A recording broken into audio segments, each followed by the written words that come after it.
Impulsionamos negócios. Promovemos conexão.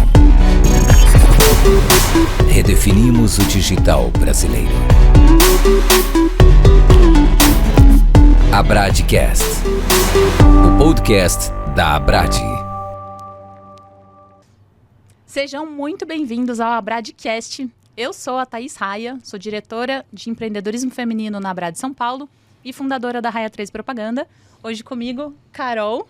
Olá, sou Carol Lima, diretora da MAP Comunicação, agência especializada em health. E hoje nós temos aqui uma convidada mais do que especial, a Luciana Frazão, que é fundadora e CEO da Fluence, uma startup de inteligência comportamental que transforma interações digitais em conexões humanas mais profundas e eficazes.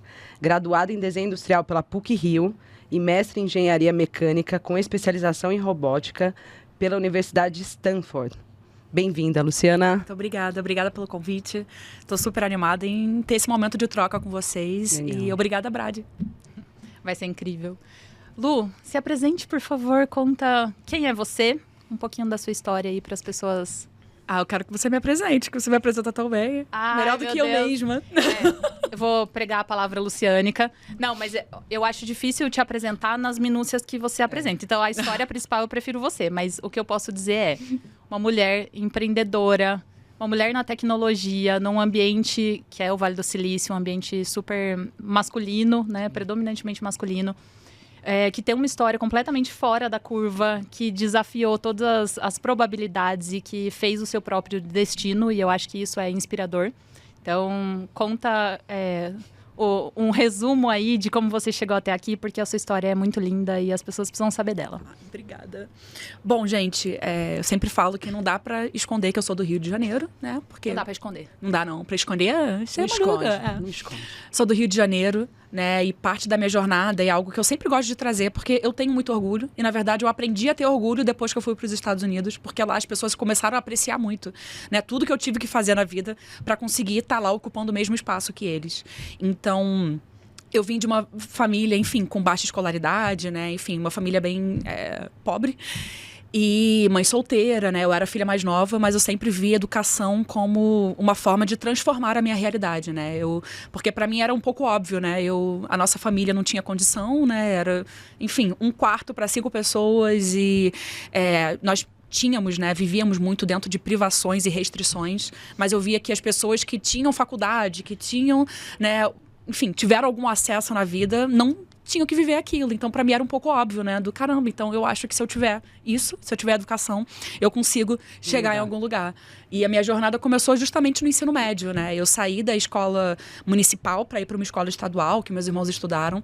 E no final da primeira semana, hoje eu sei que o que eu tive foi um ataque de pânico, porque eu cheguei em casa e eu falei para minha mãe, eu não vou ser ninguém na vida se eu continuar lá. Deixa eu sair do colégio e passar o ano estudando para fazer provas para colégios federais, né?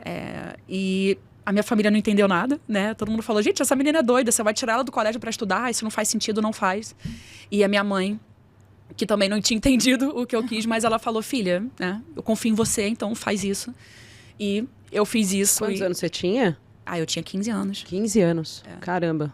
E deu certo, né? No final do ano eu passei para todas as escolas, pude escolher. Minha mãe tem até hoje o papelzinho lá de primeiro lugar no Pedro II. Ai, que orgulho. E eu sempre falo que foi esse ponto de partida que realmente trouxe, né, tudo que veio depois, né? Foi não só uma jornada na educação, mas também de acreditar que eu poderia ir além do que a sociedade, né, e até mesmo, enfim, as restrições que eu conhecia, né, enfim, impunham em cima de mim. Então, dali, né, tive a oportunidade para ir para a UFRJ, depois eu fui para a PUC-Rio, que foi uma outra situação que mudou muita coisa na minha vida, né? Eu estava fazendo desenho industrial e cerca de 2 anos antes de me formar, andando no Pilotis, passei por uma equipe de robótica que tinha lá, Riobots, e eu vi o povo fazendo umas coisas doidas, eu falei, gente, o que é isso? Eu resolvi entrar e resolvi me inscrever e entrar nessa equipe de robótica que fazia robôs de combate, Combot. Nossa. E entrei e fiquei obcecada, fascinada por aquele ambiente, pelo que eles estavam fazendo. Comecei a atuar na área de robôs autônomos, né? Então comecei a aprender a programar e foi muitos meus colegas me ensinando. E fazendo desenho industrial ainda. Fazendo desenho industrial. Tá. E os meus amigos me estimulando e me ensinando. Então foi muito, enfim, o ambiente que me ajudou também. As pessoas, novamente, acreditando. Acho que a minha jornada tem muito disso. De ver as pessoas acreditando em mim, e isso me dá força de enxergar o meu próprio valor. E então eu fiz o meu TCC misturando todas as minhas áreas, né, de conhecimento, que o meu background da química industrial, do desenho industrial e aí na robótica. E me formei, e do nada eu recebi uma mensagem, né, uma notícia muito boa, que eu recebi um prêmio do A-Design Awards de Milão. E aquilo me deixou, não sei, me deu uma coragem, né? Esses momentos em que a gente sente que tá no fundo do poço, não tem mais pra onde cair, né? Uhum. Eu tava no trabalho que eu já não tava engajando, tava questionando um pouco o que eu faço da minha vida agora, né? Como que eu me desafio. E eu recebi essa notícia, eu falei, cara, eu acho que eu posso ir além, eu, né, tenho potencial. E aí, nisso, eu falei, bom, eu descobri essa paixão por robótica, né? E eu tava muito dentro de machine learning e eu via muito AI como futuro. Isso era 2017. Nossa, Eu olhava, visionária, né? Muito visionário. não, porque eu olhava para aquilo e eu falava, gente, isso aí vai ser o futuro, vai mudar. As coisas vão mudar por conta disso. E comecei a, inclusive, fazer pesquisa lá no laboratório de robótica da PUC-Rio, orientada pelo Marco Antônio Mediolário, que é um dos meus ídolos, assim, enfim, uma referência mundial que tá aqui, é brasileiro, né? Então eu sempre falo para todo mundo, gente, a gente tem que olhar para dentro do Brasil, que a gente tem muita qualidade aqui dentro de tecnologia. Tem muitos. E aquilo me deu coragem, resolvi procurar por cursos de pós-graduação. E eu brinco falando que foram os deuses dos algoritmos, né? Porque eu nunca pensei em Stanford, né? Stanford é uma das melhores universidades do mundo, né? AI, né? Veio muito, né? Do que a gente tem hoje em dia de AI, veio. Stanford teve muito ground, né? Enfim, aconteceu muita coisa em Stanford que formulou o que a gente tem de AI hoje em dia. E eu sempre falava, gente, não é um sonho sonhável para alguém como eu, né? Diferente dos meus outros colegas na PUC, que o avô... Um era neto do FHC. Nossa. O outro era um cara que foi um matemático e, pô, o meu avô tinha uma banquinha de cigarro na praia de Botafogo, mas uma banqueadinha que ele que fez, sabe? Então, meu avô tinha muito essa cultura maker que eu acho que eu herdei um pouco dele. E vi Stanford na minha frente, do Neida. O Google só bota ali enfim, no resultado das pesquisas, Stanford. Aí eu resolvi clicar, resolvi ler. Eu falei, uau! Foi o algoritmo mais direcionado mais possível, assertivo, né? Mais assertivo. Mais assertivo de uma forma, né, inexplicável. Porque eu falo que eu li e quando eu li eu senti algo, sabe? Gente, eu sou engenheiro, eu acredito muito no que é crível, mas naquele momento realmente eu senti que foi meu coração. Eu olhei, eu li, eu falei, cara, eu quero estar nesse lugar. Então, o que eu tenho que fazer? Quem eu tenho que me tornar para pertencer a esse meio? E aí eu resolvi parar a minha vida. Falei, cara, eu vou me demitir do meu trabalho. Né, porque eu preciso fazer a application até dezembro. Aí, para isso, eu preciso enviar a application e as notas das provas. E aí, para quando que eu preciso das notas das provas? Quando que tem data, né? De GRE e TOEFL. Eu falei, bom, então, se eu quiser me preparar, para estar preparado, eu tenho que começar em abril. Era abril. Falei, bom, é isso, então, vou me demitir. Caramba. E aí, eu comecei a vender cookie na Feirinha da Glória. Né? Eu fazia minha vida era fazer cookie, estudar e vender cookie. Fazer cookie, estudar e vender cookie, para juntar a grana que eu precisava para pagar pelas provas, pela application e também para ter um dinheiro, né? Porque é aquilo, a gente sempre, né, desde cedo começou a ajudar em casa. Sim.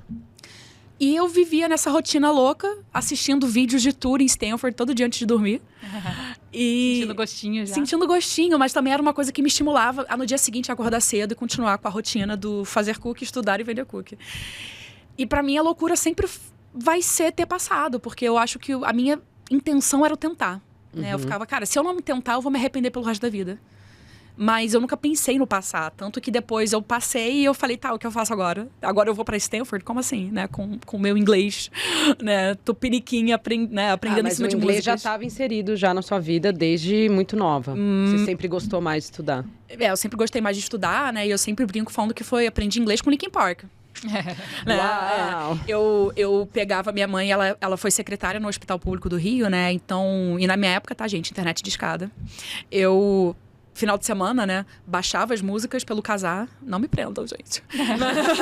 Já prescreveu, já prescreveu. Já era. Mas eu baixava as músicas pelo Kazaa, aí pegava a letra em inglês e português e enviava por e-mail pra minha mãe. Ela imprimia no hospital e trazia, e eu ficava ouvindo e vendo, né, as traduções em inglês e português. E eu era rebelde, eu era roqueira. Então era Linkin Park e System of a Down.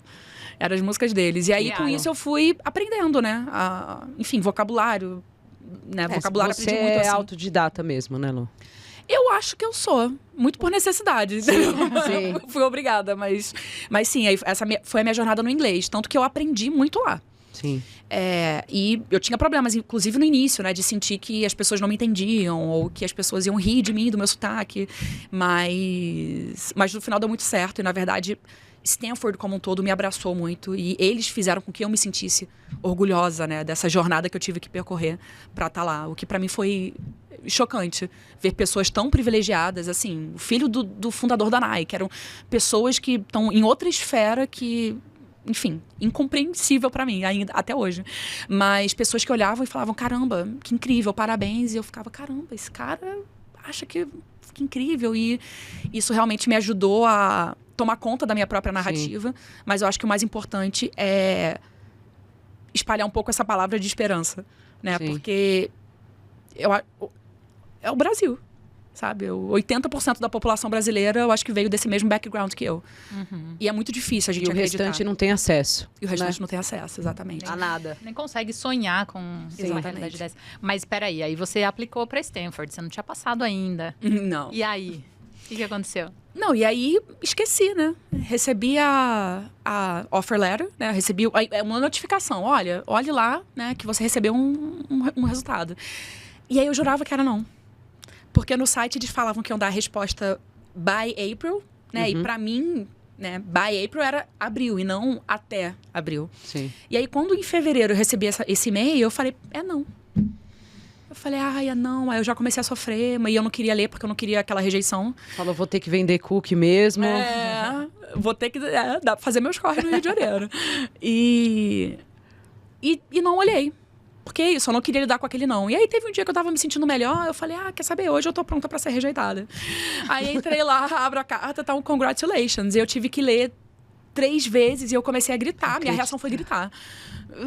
Minha mãe, meu filho, o que houve? Mãe, Stanford, minha mãe, que? Nem tinha um... Mas aí chegou depois a segunda fase da jornada, que foi, cara, que incrível, eu passei, né? Para a universidade que tem o menor acceptance rate do mundo, né? Menos de 4% de quem aplica passa. Então, cara, o mais difícil, né, estatisticamente. Mas eu não tinha $200 mil para pagar pelo meu curso, né? Eu não recebi nenhuma scholarship. E tentava entrar em contato e nada, né? Enfim, era muito burocrático para conseguir bolsa, para mestrado em específico. E aí veio a segunda parte da jornada, que era... Eu tinha pouco tempo para responder, né? Porque você tem 1 mês para responder a tua offer letter. E eu já tinha demorado 2 semanas para ler. Então, eu tinha 2 semanas, mas eu olhei e falei, cara, eu tenho $0, mas eu não vou falar não. A minha reação foi falar jeito. Assim. Eu falei, mãe, eu consegui o mais difícil. Agora é correr atrás. Só né? consegui $200 mil. Só isso. Rapidinho. Só isso que falta. E eu falei, cara... Não posso falar não pra Stanford, eu não posso falar não pra esse desafio, né? Então, veio essa segunda parte aí da jornada, que é uma parte longa, tá, gente? Então, eu prometo que eu vou... Não. Não, o tempo é seu. Long story short. Mas veio todo um processo de... Tá, e aí, o que eu faço, né? A única bolsa aqui no Brasil era da Fundação Estudar, né? Que ajudava parcialmente no programa de mestrado. Que eu apliquei e que eu jurava que eu ia passar, porque eles falam, né, que eles investem no delta da pessoa, ou seja, de onde você veio pra onde você vai. Eu falei, gente, de onde que eu vim, né? Porra. Respeita a minha história. O quê? Pegando sarno na Ilha de Paquetá, entendeu? Desde pequena, pra parar em Stanford, sabe? Eu acho que eu tô competitiva, eu jurava que eu ia conseguir. Não consegui. Mas nesse meio tempo foi o quê? Mandando e-mail Fiz conta no LinkedIn só pra mandar inbox pros bilionários, pra falar, gente, por favor, me ajuda.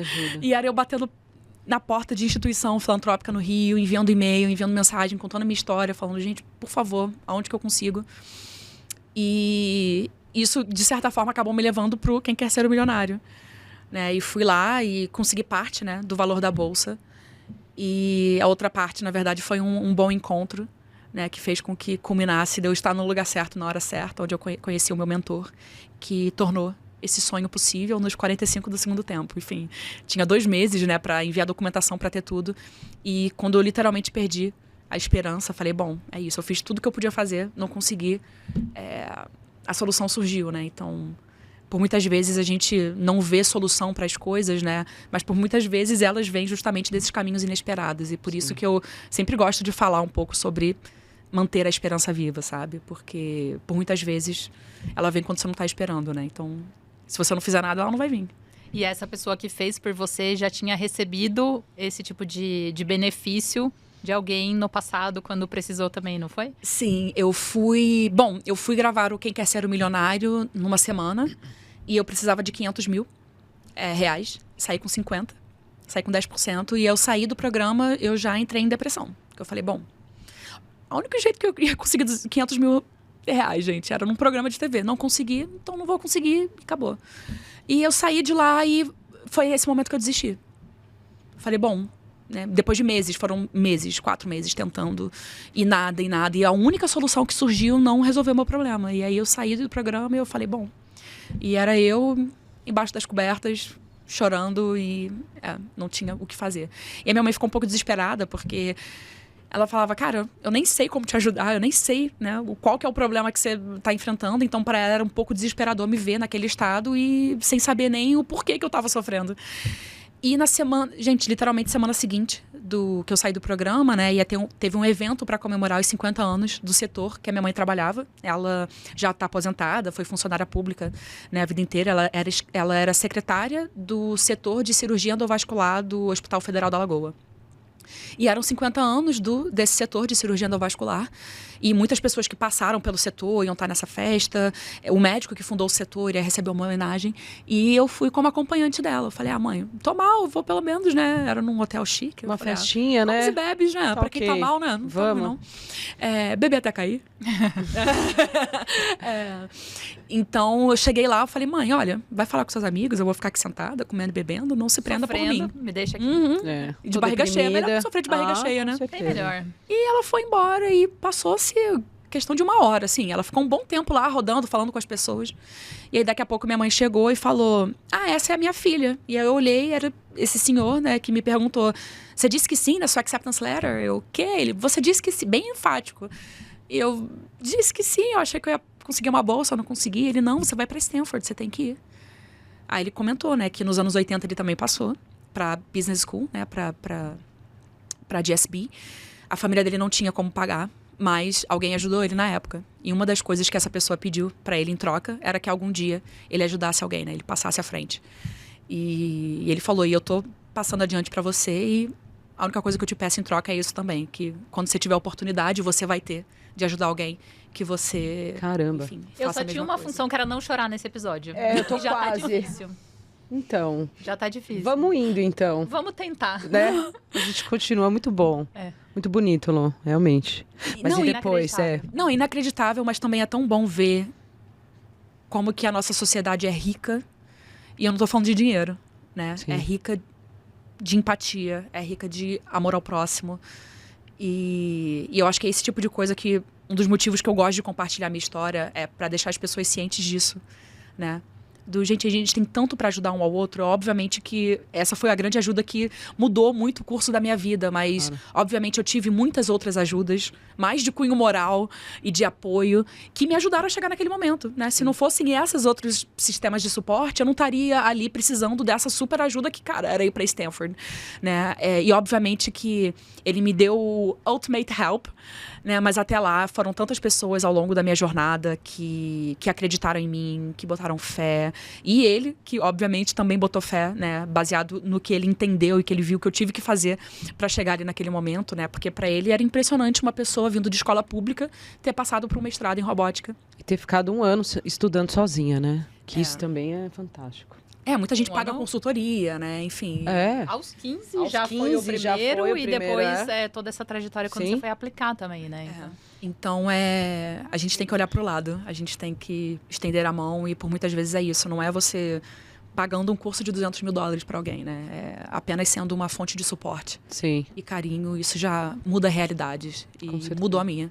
Eu acho a sua história, ela é incrível pra mim em tantas instâncias, assim, porque tem algumas coisas, assim, o fato de você estar preparada quando surge uma oportunidade, de você ver alguma coisa e você falar assim, acho que eu consigo isso. E se eu não conseguir, eu vou tentar e eu vou estar orgulhosa de ter tentado.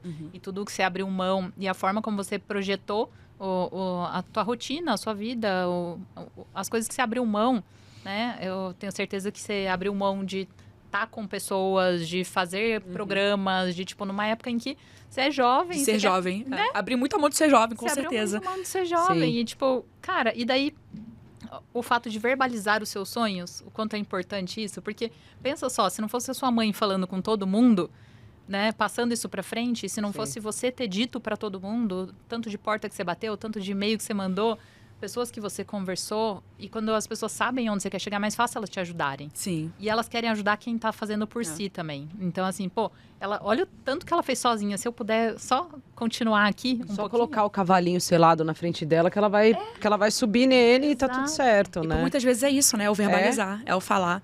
E eu acho que pra mim também, eu tive muita influência da minha família, né? Apesar de eu ter comentado essa questão da baixa escolaridade, eu vim de um sistema matriarcal, né? As minhas avós eram as chefes da família, né? E a minha mãe, né? Ela foi mãe solteira. E eu tive muitas influências femininas na minha vida e muitas influências de mulheres que tiveram que passar por muita privação para conseguir subir aquele degrauzinho, né? Minha avó veio do Nordeste, enfim, foi camelô, aí foi cozinheira, enfim, ela sofreu muito, passou muita fome, né? Veio de Xangrande, lá de Pernambuco. A minha mãe também, ela foi um exemplo muito de força para mim, porque eu e os meus irmãos, nós éramos novos quando ela resolveu estudar. Então era coisa ela tá no emprego dela lá no Hospital da Lagoa, e ela era concursada, e ela não podia sair de um emprego fixo, porque ela tinha que cuidar de 3 crianças. Então era coisa dos finais de semana, ela levava a gente para o Centro Cultural do Banco do Brasil, para o CCBB, para ela poder estudar, e a gente fazia as atividades lá. Então ver esse esforço dela, do passar o dia inteiro trabalhando e estudar à noite e final de semana, leva a gente para lá para ter um ambiente também para conseguir estudar. Poxa, eu acho que foram exemplos que não tinha como eu não ter essa garra, sabe? Então, eu tenho muito orgulho de nós, mulheres, do que a gente é capaz de fazer, por muitas vezes com muito pouco e por muitas vezes não reconhecido, né? E também eu tenho muito orgulho de nós, como mulheres, como que a gente é capaz de olhar para o lado e inspirar umas às outras e ajudar, né, a essa continuidade para que a próxima consiga subir mais degraus que a gente não conseguiu subir. Eu vejo a minha sobrinha hoje e tudo que eu quero na minha vida é que ela tenha o que eu não tive. Mas eu também quero que ela tenha o que eu tive, né? Então esse aprendizado todo e ao mesmo tempo as oportunidades, né? Que você também foi cavando essas oportunidades. Acho que é isso que é importante, né? Não veio de mão beijada. Não, nada. E, eu consigo, assim, pensar em 10 pessoas facilmente que tiveram muito mais oportunidades do que você. Com certeza. E que não fizeram o que você fez. Então, acho que é muito mais da forma como você enxerga os desafios e a sua potência para resolver aquilo, do que da oportunidade de vir de mão beijada mesmo, né? Porque não veio. Não, e o que foi ótimo pra mim, porque hoje em dia, né, tem o conceito que até o Steve Jobs, né, tem o commencement speech que ele deu lá em Stanford, que é um dos vídeos que volta e meia eu volto a assistir pra poder me inspirar e lembrar daquela garra, que ele fala: "You can only connect the dots when you look back". Você só consegue conectar os pontos quando você olha pra trás. E, obviamente que na época eu sempre fui uma jovem revoltada, gente. Como eu falei, eu era roqueiro, eu era revolts, mas eu era revoltada meio que com o sistema e com a minha realidade, né? Então eu queria mudar aquilo. Era aquela revoltada, mas 5h30 você tinha que estar acordada pra estudar, porque... Não, revoltada até hoje, gente. Eu me revolto, tô irritada, frustrada, quero chorar, bota um timer. Eu tenho 10 minutos pra chorar. Não, eu não tenho tempo. Então, olha, 10 minutos. Aí passa, tocou... Olha, vou adotar. Vou lá, lavo o rosto. Vou adotar. Não, adota tem isso. limite, né? 5 minutos de choro. Não, adota isso. Não, 10 minutos é um tempo bom, porque é o tempo 10. de você começar, de você... e você começar a se recompor. Legal.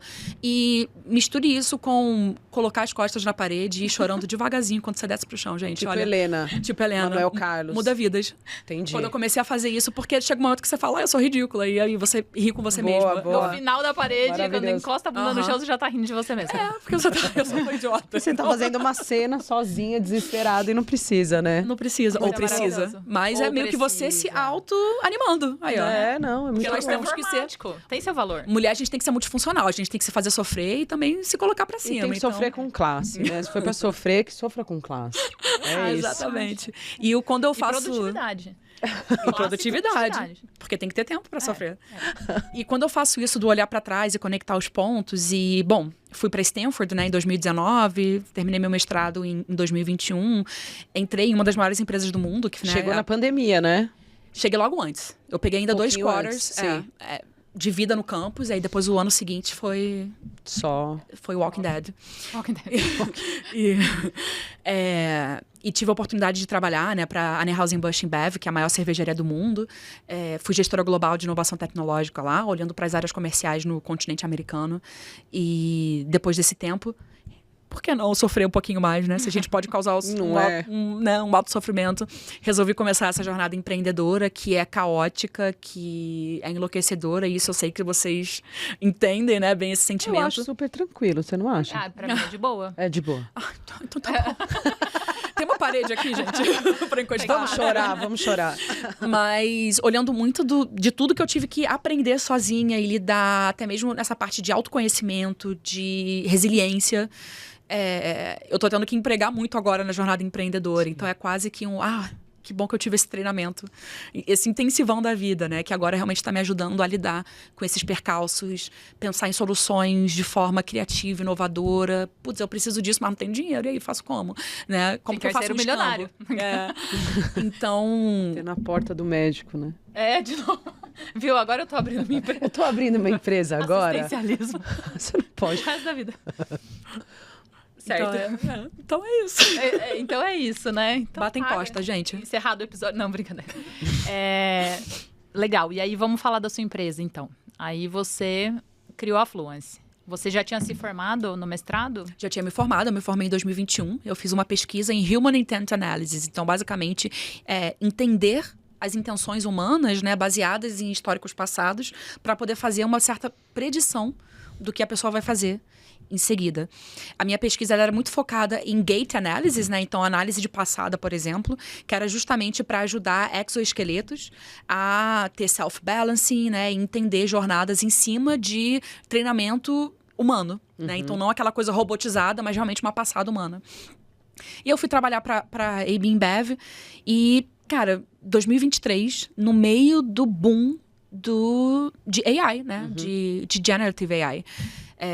Depois que o GPT-3, né, ele foi lançado, ele causou, né, uma onda, né, de amor à IA ao redor do mundo, mas também novas soluções que estavam sendo construídas no Vale. E muitos dos problemas que eu enfrentava dentro da AB InBev, eu ficava, cara, dá pra resolver, né? E só que chegou um momento em que eu falei, gente, eu tô no meio do Vale do Silício, né, no epicentro da tecnologia, da IA, soluções vindo, soluções que não fazem sentido, né? Então, e bem ou mal, a minha pesquisa ela era um pouco para frente em termos de aplicação comercial. Porque é isso, né? Você desenvolve uma super tecnologia, mas se ela não é viável, né, comercialmente, né? Enfim, se ela for muito cara para você poder implantar, então não tem como fazer nada. Mas era um momento em que os custos da tecnologia estavam caindo. Eu falei, cara, eu acho que esse seria um timing legal para trazer um pouco aquele conceito da minha pesquisa, só que aplicado em softwares, né, em relações humanas, porque muito do que está vindo aí em IA, personalização, não é personalizável. São templates, né? Então, como que a gente consegue tornar as relações mais humanas? Porque, para mim, isso foi um grande problema que veio, como se fosse um backlash vindo da IA, né? As relações pararam de se tornar humanas e viraram transacionais e robotizadas, sendo que não é assim. Não é assim que você vai drivar um negócio, não é assim que você vai melhorar ou aumentar a tua taxa de conversão. E eu falei, bom, acho que tá no tempo de fazer algo com relação a isso, né? E aí foi um ímpeto, na verdade. Eu acho que eu já estava me preparando para aquilo, eu já estava juntando uma grana para, em algum momento, fazer algo. Mas foi muito do nada e eu falei, cara, não, tem que sair agora. Eu tava me sentindo, sabe, sufocada quase. E foi até uma conversa engraçada que eu tive com o meu gestor. Falei pra ele, olha, não quero mais continuar aqui e tal. E ele foi ótimo. E resolvi sair para começar essa jornada louca na Fluence, né? Para criar aí essa infraestrutura de inteligência comportamental em cima desses rastros digitais. Seja rastro digital através de fontes públicas de acesso online ou dentro de como que você se relaciona com os softwares que você usa. E tem sido uma jornada muito interessante, porque quando eu comecei a falar sobre isso, ninguém entendia e era uma coisa do... Que, menina, você tá doida? 2023, né? Muito futurista. Mas aí eu consegui oportunidades legais. Eu participei do primeiro AI Batch da StartX, que é uma das maiores incubadoras do mundo, vinculada a Stanford, através da Fluence. Entrei para a Alchemist Accelerator, que é a maior aceleradora de startups B2B do mundo também. Fica lá em São Francisco. O Managing Director é o Ravi Belani, que ele é muito conceituado lá, dentro da Escola de Business Stanford. E recentemente até ganhei o prêmio, né, de empreendedora do ano em AI lá nos Estados Unidos. Maravilhosa. Né? E acho que as pessoas estão começando a olhar mais para esse conceito que eu estou trazendo, porque elas estão começando a entender mais esses gaps dentro da IA. Né? Principalmente agora que a gente está aplicando muito, né? E o primeiro boom da IA, ela veio muito focada em quantitativo. Vou enviar 10 mil e-mails por mês, vou enviar 1000 mensagens no LinkedIn por mês. Só que não é mais sobre isso. As pessoas não querem mensagens vazias. As pessoas não querem ser tratadas como números. Mas querem personalização, né? Não, hiper, né? Elas querem que você já entenda o problema dela quando você entra em contato. Ela quer que a sua mensagem já traga valor para ela poder responder ou engajar. Sim. Então, como que a gente faz isso, né? Então, esse é um pouquinho o conceito da Fluence. As pessoas já estão sentindo isso, que taxa de conversão não está aumentando porque você envia mais e-mail. Pelo contrário, né? Por muitas vezes é até uma mancha para sua marca. Se você fica mandando esses spams para as pessoas, elas já olham com maus olhos. Então, como que você realmente consegue trazer para junto quem tem que estar junto? Né? Porque você tem que enviar 10 mil e-mails para ter 1% de taxa de conversão, ou você envia 1.000, 500, né? Com alto target, mas com 20%, 30%, né, de conversão. Então, lá no Vale do Silício, essa tendência já virou, né? Enfim, as pessoas estão olhando muito mais para o qualitativo do que para o quantitativo. E é isso que eu quero muito que no Brasil a gente comece a olhar também. Sim. Né? No Brasil, quanto à aplicação de IA, para a gente olhar para frente, parar de olhar para o lado e para trás. Tá todo mundo olhando para trás ainda, eu sinto. Né? Enfim, modelos de negócios que já não cabem mais nessa era de IA, em formas de interação com IA que já está ultrapassada. Então, como que a gente consegue, né, surpassar isso e olhar para frente e, de repente, até criar aqui no Brasil e conseguir estabelecer como uma referência, né, em IA, né, dessa parte relacional, né, dessa parte human-facing, que o Brasil tem toda a capacidade de fazer isso e tomara que o nosso país, né, ele se enxergue dessa forma. A gente estava até comentando ali nos bastidores, né, eu e a Lu, que justamente essa questão do quantitativo para a área da saúde, por exemplo, não funciona. A gente tem que ter uma comunicação mesmo hiperpersonalizada. A gente tem que trazer, de fato, a pessoa que tem o interesse por aquele serviço. Então, numa medicina reprodutiva, não adianta eu falar com 1 milhão de pessoas, eu tenho que falar com 10 mulheres que queiram engravidar. Então, é isso, assim, né? A gente precisa olhar muito mais essa questão da qualidade, né? E aí, Lu, você acha que essa questão aqui no Brasil, né, que você estava falando que a gente olha um pouco para trás ainda, o que você acha que mudou, assim, com a inteligência artificial, num ponto de vista assim, geral de tecnologia, e até para as empresas, né? Aplicando isso nas agências, no dia a dia, no trabalho. O que você acha que mudou e até o que você vê nos Estados Unidos e o que acontece aqui? Olha, infelizmente eu não vejo muita mudança quanto ao mindset. O que eu vi de muita mudança foi a adoção. Né? O Brasil, ele é um país que ele é altamente digitalizado e digitalizável, né? O Brasil, ele quer se digitalizar, ele vê novas tecnologias, poxa, as empresas querem testar, querem tentar implementar, querem descobrir o que eu posso fazer com isso. Só que eu acho que a forma de aplicá-la ainda está caótica. Né? E por muitas vezes, quando eu dou consultoria, é isso que eu sinto. Às vezes vem o cara, um C-level, o cara do topo, vira e fala, eu quero IA nas nossas operações. Não importa como. O cara não sabe como, não sabe a natureza de dados que ele está coletando, qual é a melhor forma de tratar, de aplicar, né? E quais os resultados, qual que é o retorno que você quer com esse produto. A pessoa não sabe, mas ela quer IA, ela quer a nova tecnologia. Então, ainda existe muito esse problema do identificar o problema e identificar a melhor forma de atacar esse problema. Então, por muitas vezes eu vejo aqui o pessoal correndo antes de se alongar. O que é um grande problema. Na direção errada. E na direção errada. Mas o maior problema é o mindset. É você botar AI first na sua cabeça e começar a pensar de uma forma lógica para poder implementar essa tecnologia. Porque a IA, ela é muito democrática.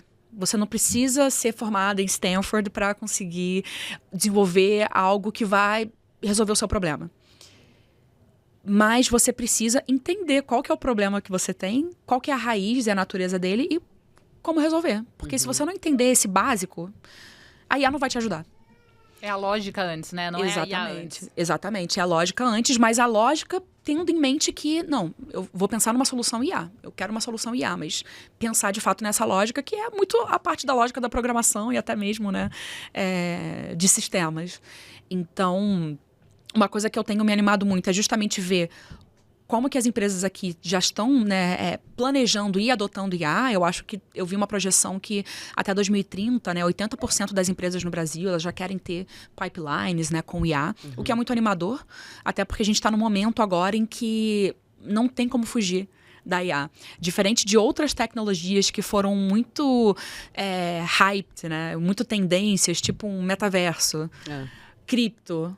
Ai, gente, aqueles apes, né? Enfim, que você comprava, NFT. Até hoje eu não entendi esse surto coletivo.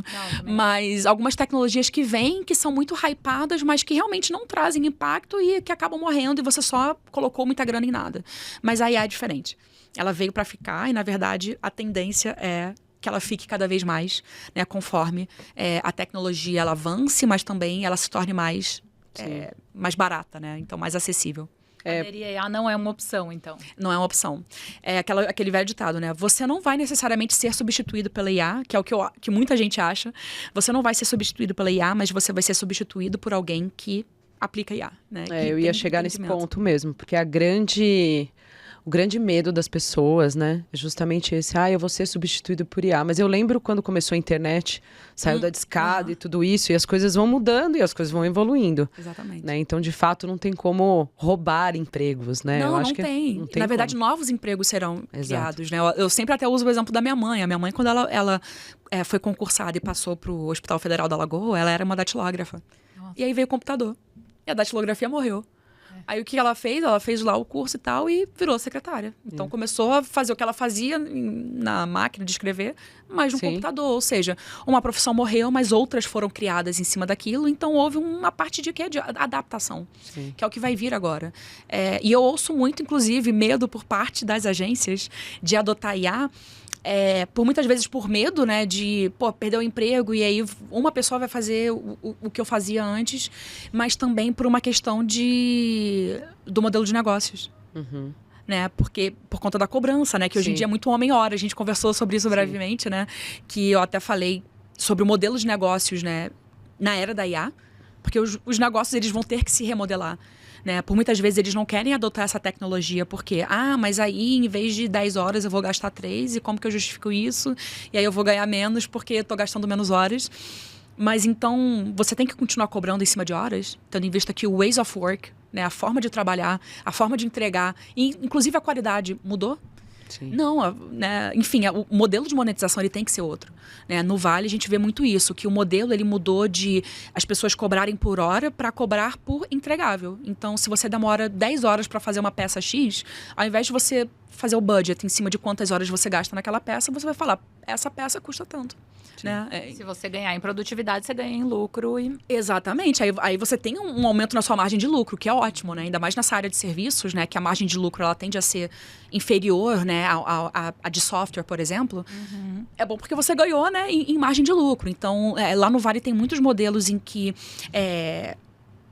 o modelo de negócio ele está em cima do entregável e também em cima de benchmarks que você seta com as startups ou empresas.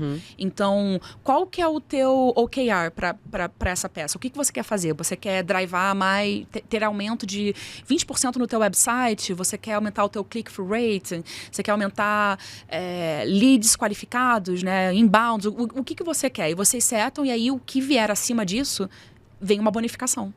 Então, rolou, né? E agora, na verdade, tá setado lá, né? Tem sido muito esse modelo de ser em cima de entregáveis e em cima de um benchmark do que o cliente quer. E você ganhar um bônus em cima do que você conseguiu exceder na sua entrega. E, Lu, para as agências, né? A gente tem, assim, uma série de IAs hoje, né? 1 milhão delas. Né? Como escolher, como olhar para cada uma... como olhar para o seu negócio. Então, eu tenho ali a pessoa que faz o meu vídeo, mas agora eu não vou precisar mais dele. Agora eu vou atrás de uma IA que faz um vídeo incrível.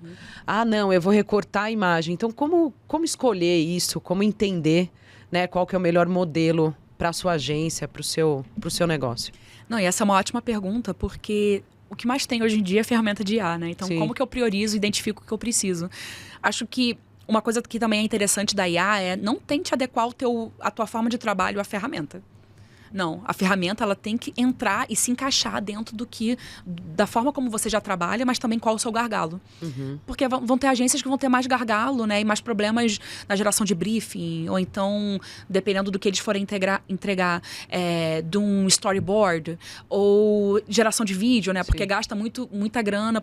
Quando eu trabalhava na Ambev, né, lá na Ambev enfim, gastava muito dinheiro, gastava não, é investimento, mas na geração de peças publicitárias, né, principalmente vídeos.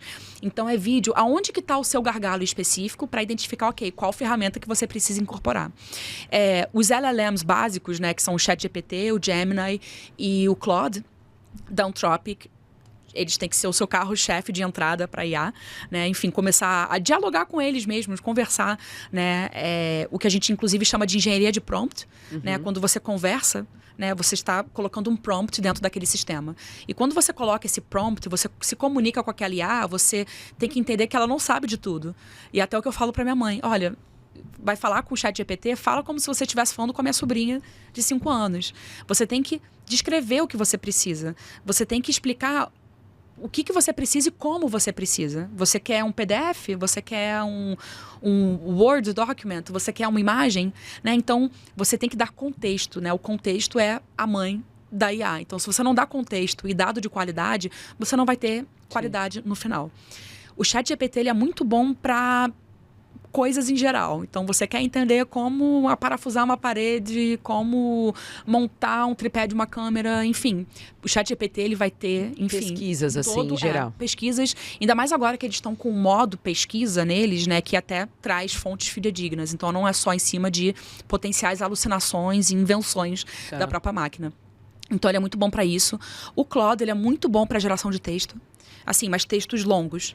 Ele é muito bom, assim, textualmente. A linguagem, ela é menos iazada, né? Aquelas coisas que você lê e você fala, cara, isso aqui é IA. O Claude, ele foge um pouco disso. E para peças, para briefings, para coisas mais...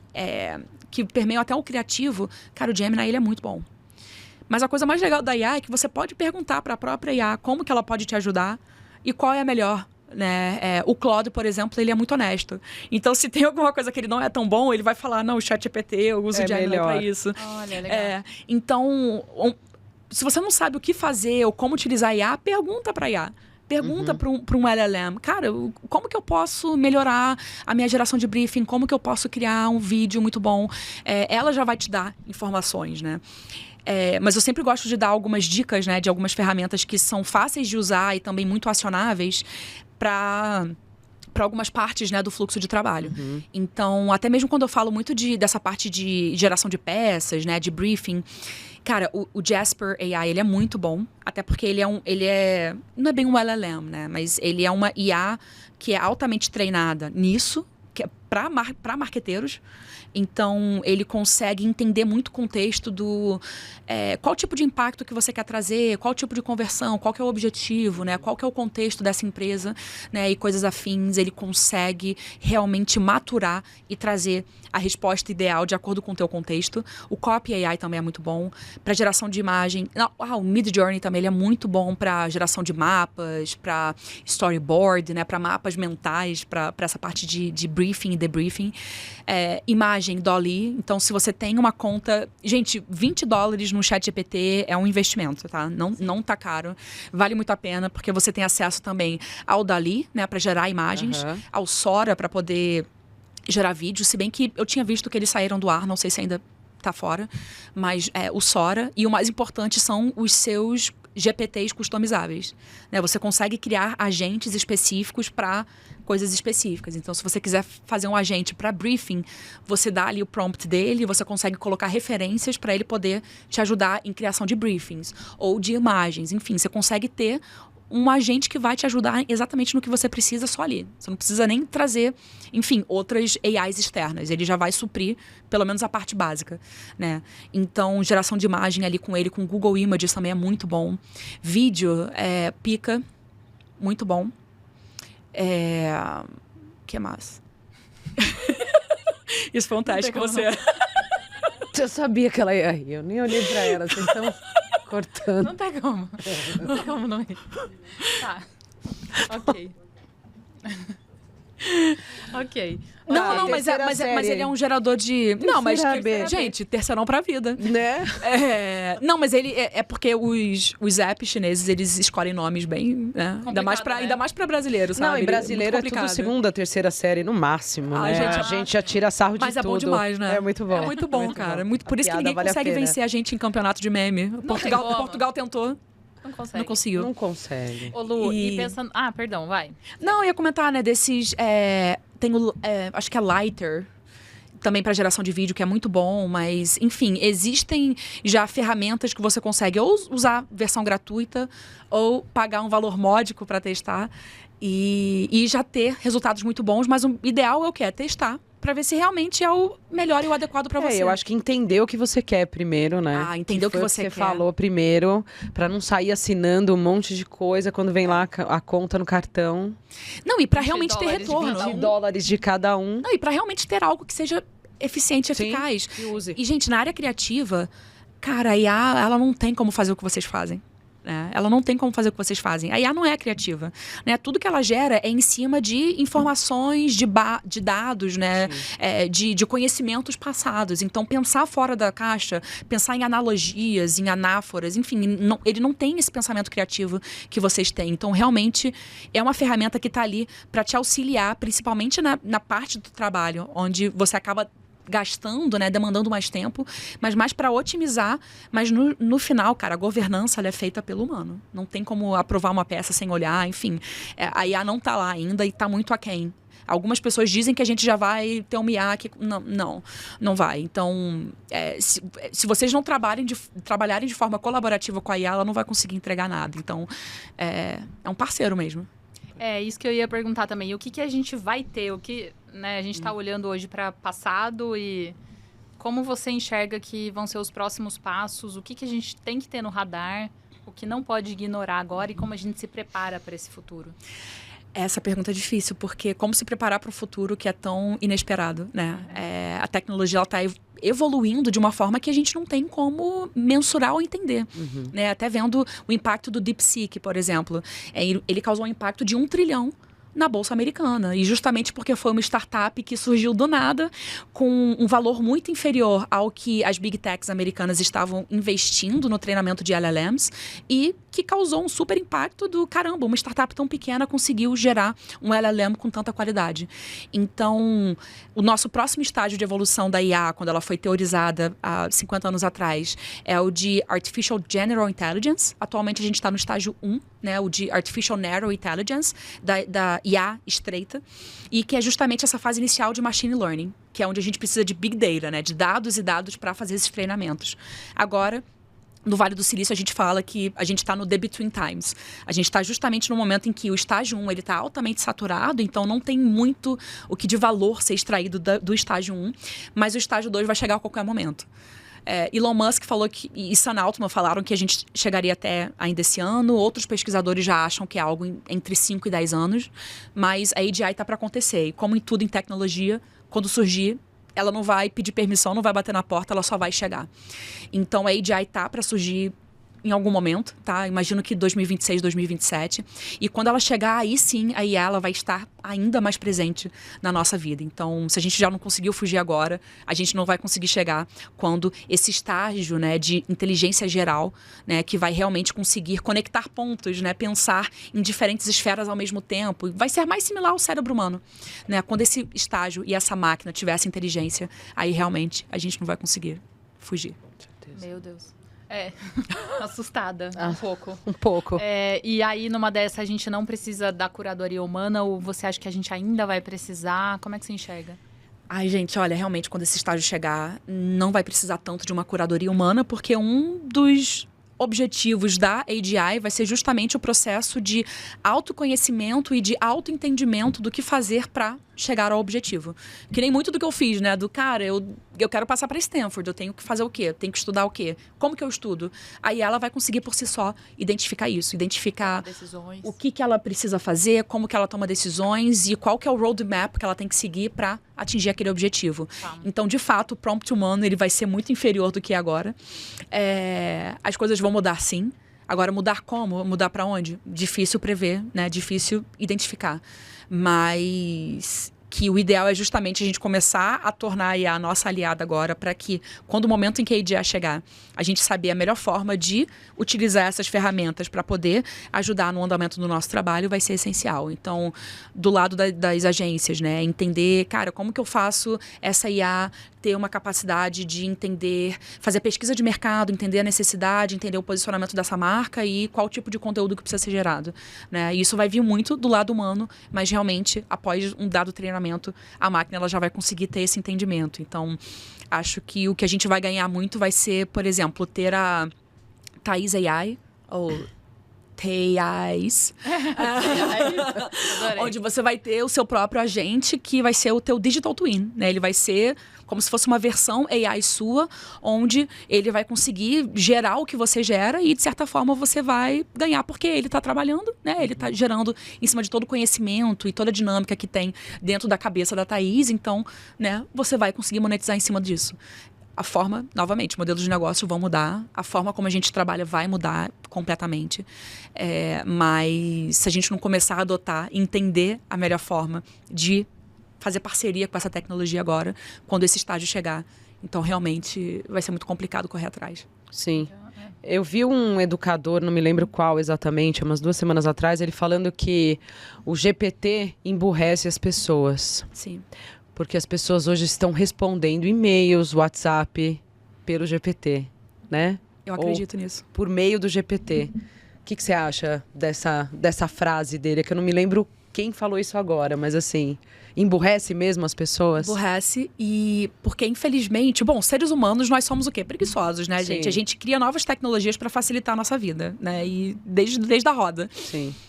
Então, o complicado que eu tô vendo agora, e eu acho que não é por falta de letramento digital, mas de repente um letramento de ferramentas, é justamente as pessoas quererem terceirizar tudo da vida delas para IA e não quererem pensar. Uhum. Né? Eu tenho amigos, por exemplo, que só respondem e-mail, recebe um e-mail, copia, cola no GPT e aí pega e...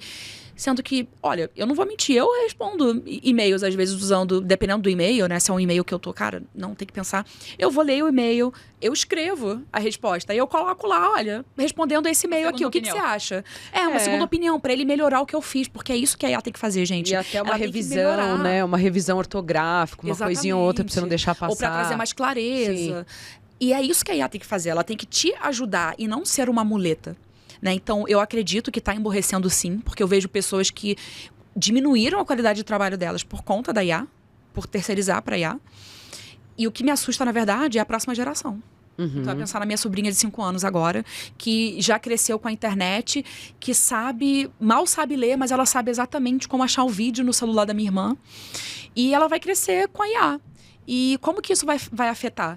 Né, o raciocínio dela, como que vai afetar a forma como ela interage socialmente, né? Porque também tem isso, as crianças elas não estão socializando tanto umas com as outras para fazer amiguinho. Sim, online, AI. virtual, né? Então, como que isso vai impactar em longo termo a nossa sociedade? Realmente isso é preocupante. E eu acho que o problema maior do emborrecimento não é apenas para a nossa geração, mas para gerações futuras. Então, como que a educação vai se moldar para essa nova galera que está vindo aí? Era isso que eu ia falar também, né? Na verdade, as escolas hoje, elas não oferecem esse letramento digital, né? Eu tenho uma filha de 9 anos que ela ainda tem aula de informática super básica. E assim, muita coisa evoluiu, né? Então, acessar a internet, tá bom. E-mail, mas assim, rede social, como lidar com redes sociais, como trabalhar com IA, como usá-la para te ajudar no dia a dia, numa pesquisa escolar. Então, o Brasil ainda, além de ser muito carente no digital, porque a gente está aqui em São Paulo, né? Mas ainda temos outras regiões aí que não tem nem esse contato, né? Então, como que você vê isso, assim, dentro das escolas e até nesse cenário que a gente tem do Brasil hoje? Sim. Lá nos Estados Unidos começou a rolar uma evolução na parte da educação com algumas que eles chamam de alpha schools. E é basicamente o papel do educador lá não é passar uma matéria na lousa ou usando um computador ou uma IA. Eles estão ensinando para as crianças como se tornarem lifelong learners. Então, como instigar a curiosidade nas crianças de querer aprender mais e como utilizar a tecnologia da melhor forma para sanar a sua curiosidade. E eu acho isso muito interessante, porque é ensinar para a criança como que ela usa a tecnologia de forma a deter conhecimento. Ainda eu acho que tem muita experimentação a ser feita nessa área. Eu gosto muito desse conceito, porque, pelo menos até quando eu olho para minha vida, né, o tanto de curiosidade que eu tive e as formas que eu encontrei de encontrar as respostas, né? Que foi muito que me ajudou. Mas, hoje em dia, as crianças não precisam ir para a biblioteca e pegar uma enciclopédia Barça, né? A resposta está na palma da sua mão, literalmente, no celular. Então, ensinar a eles como manter a curiosidade, que é o básico do instinto humano, né? E que trouxe a gente até onde a gente está, foi o quê? Foi a curiosidade de... né? O que trouxe a revolução da IA foi... enfim, mais de 50 anos atrás, o Turing fazer uma pergunta do e se as máquinas pensassem como humanos? Que começou com todo, né, esse pensamento ao redor da IA e todo o teste de Turing, né, que veio depois para identificar se você se comunica com uma máquina ou com um humano. Mas veio em cima de curiosidade. É isso que faz, né, a nossa sociedade, né, e a nossa raça humana evoluir. Então, instigar a curiosidade e dar as ferramentas para que eles consigam sanar de uma forma precisa, né, com certeza é um caminho que me anima muito, né, em seguir para poder educar essa nova geração que está vivendo aí, surgindo em meio a, enfim, em meio ao novo, né, essa tecnologia que é muito nova, inclusive para a gente. Por mais Lucianas no Brasil, né? Por mais Lucianas, que ela já é embarcada também. Lucianas no Brasil. A gente vai ter que instalar o seu software, porque você não veio já. É, porque Carol é estranha. Poxa, Carol. Vai ter o Carolina. Não? Carolia. Tá bom. Fica bom. Lu, a gente vai precisar já encerrar, infelizmente, porque passou muito rápido. Mas eu queria pedir um recado final, porque é o seguinte. A gente tá falando aqui sobre esses próximos estágios da IA e tudo mais. E você tá lá, e você tá no berço, né, onde tudo tá acontecendo. E pra gente que não tá, onde você acha que essas pessoas que estão ouvindo a gente aqui, que estão assistindo, podem se informar e ficar o mais possível próximas ali dessa revolução toda que está acontecendo? Ai, legal. Então, quanto a fontes de informação, eu gosto muito de ouvir o podcast, o Hard Fork, que são 2 jornalistas de tecnologia que estão sempre trazendo as novidades em tech, então me ajuda a me manter informada. E tem uma revista digital também que eu assino, que é o Wired. Wired Magazine. E ela é muito boa porque realmente ela tá sempre trazendo tudo que tem de novo. Bom, eu estudei em Stanford, né? Então eu sou super fã da minha universidade.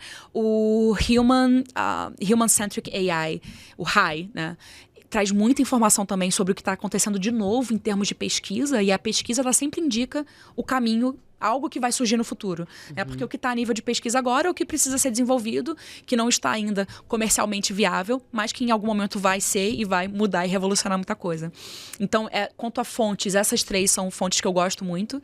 E pergunta para a IA, gente. Também, eu interajo muito hoje em dia, o ChatGPT com modo busca, até mesmo o Gemini, eles são muito bons para encontrar informações online e te responderem. Então, em vez de falar obrigado e por favor pra IA, gente, que gasta muita água quando você faz isso, tá? Vocês podem perguntar também. Olha, eu quero saber o que veio de novo em geração de briefing, em geração de imagem. E a IA vai poder te responder. Então, eu sempre falo, torne a IA sua aliada, inclusive para isso, para encontrar as melhores informações. Muito bom. Ótimo. Bom, então, temos um episódio concluído com algum tempinho a mais aí, mas eu passaria mais umas 3 horas conversando. Com certeza, aqui, né? Temos bastante coisa para falar. Eu até sugiro para ter o 2, depois a gente pede Vamos protestar? Vamos protestar com a Joyce. Me chama, Brad. A Bradcast 2, o retorno. Isso. Obrigada para você que acompanhou a gente até aqui. Prazer ter vocês com a gente. Se você ainda não é associado da Abrad, não perca tempo, una-se a gente. Tem um QR Code aqui na tela. Aqui. E venha fazer parte. De repente, numa próxima, você vai estar aqui na mesa com a gente, discutindo esses tipos de temas que estão mudando a forma como a gente se comunica, como a gente faz negócios. Obrigada, Lu. Obrigada, Carol. Obrigada, meninas. Obrigada, meninas. Foi ótimo. Foi. Obrigadão. Tchau, tchau. Obrigada.